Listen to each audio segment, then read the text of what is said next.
I got to Blowing Rock, I mean, as soon as I got to halfway where I was going, all of a sudden, I was sitting there at Abington after I crossed over the mountain next morning when sunlight hit.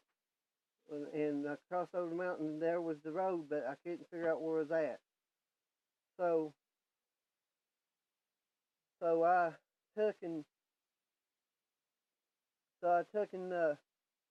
worked my way down there, and then I was in Abington, sitting out there. I called Billy and Dickie and them. None of them could get me. I was sitting there, and I seen the dead arise. They was all gathered up in a big old circle. The whole parking lot was plumb full of them, but I could smell them because they smell like formaldehyde. But they looked just as good as us. And I asked him, where y'all going, boys? He said, we're headed home. And I looked over and about a mile away, and I seen a big old spaceship. And then after I looked again, it was gone, and they were gone. Okay. So I didn't have my ID, so Dickie and them called the cops to come and take me up. Me stay at the jail cell until they come pick me up the next day. Well, they didn't. But the guy that gave me a ride, the cop was a good person. That was Jesus, God Himself. So what he did, he gave me a cover and let me sleep on the bench. And the next day I was still walking. Well, Brother Freddie come by. He was looking for me all day. I was about dead tired. I was about dead. I was about dead. There was nothing hardly left of me. And Freddie stopped by in a big green truck and said, him and Nadine said, because I stopped in his car and I was resting, I had to turn on the stereo. Listen, this guy come looking because he had for sale, and this guy come looking for me and he said, what are you doing in my car, buddy? I said, I was just give me a little rest. He said, I'm gonna beat the wheels off of you. And I said, why? He said, because you was in my car. He said, and then Freddie said, is that you, Jason? I said, yeah. He said, get down the road. And Freddie came up there. He grabbed that man. He said, this boy's sick. He said, leave him alone. He said, and Freddie was about to beat the snot out of him. So I got in there and started eating me 2 cheeseburgers and cherries and a Coke. And Nadine and poor Freddie was sleeping because he had third shift work. Poor Nadine was pregnant with a little Tater, bless her heart. And she was dead, and she was the one that was driving. They've been driving for days trying to find me.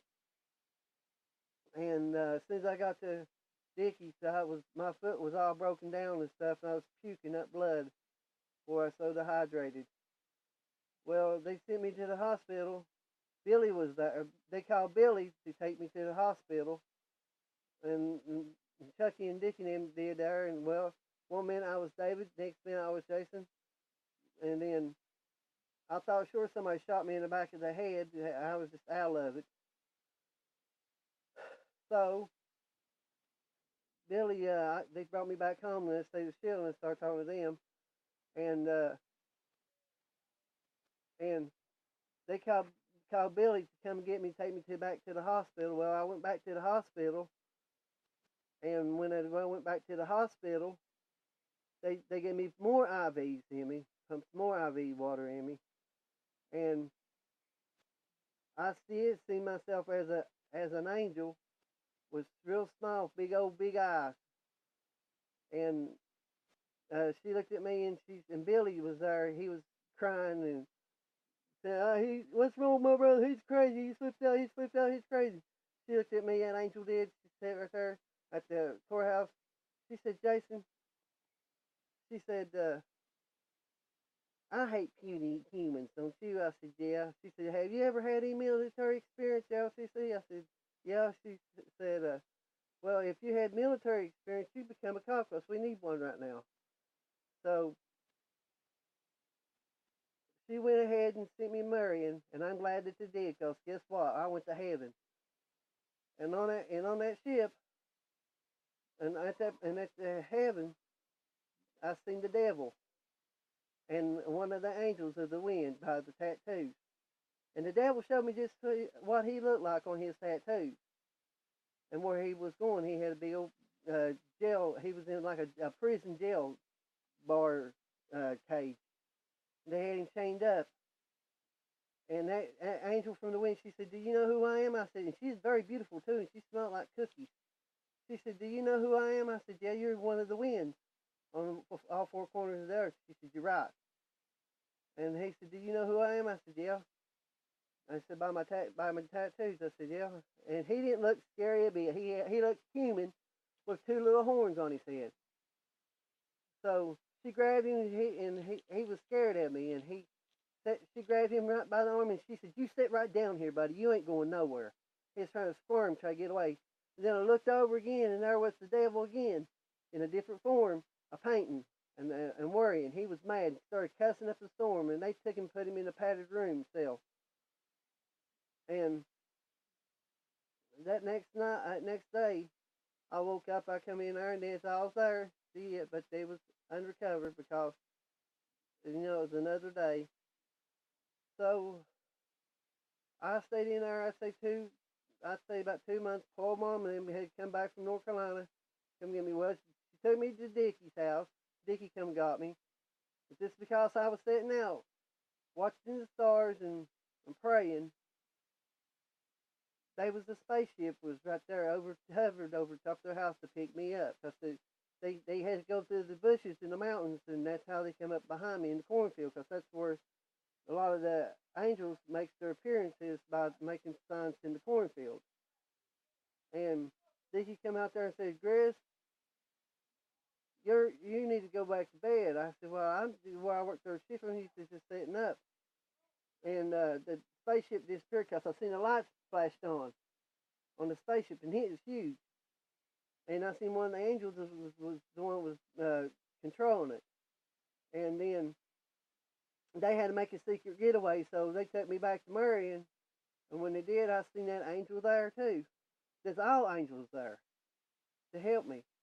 And I sit there, and they called poor mom to come and get me. Poor mom and dad moved from North Carolina down here just to get me out of that place. And I stayed at Dolores for two weeks.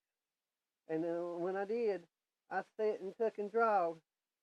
That place felt like it was you just sit and draw it, just like you took a picture of it. Well, I come back. I come back, mom and them. I spent maybe 2, 3 summers with them, a couple years with them, up on the dank and up on the mountain. Well, I started showing them what heaven looked like.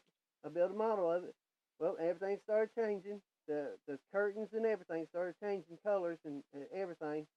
Sent me back in there again.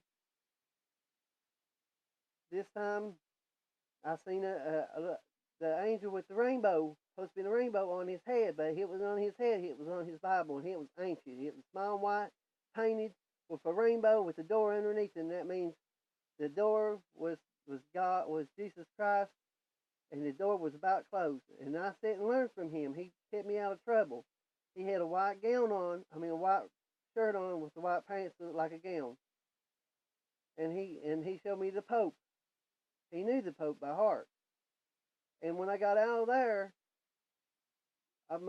we moved back up here, up there in the mountain, and then I started seeing this girl Tessie. Then I started seeing this girl, what was her name?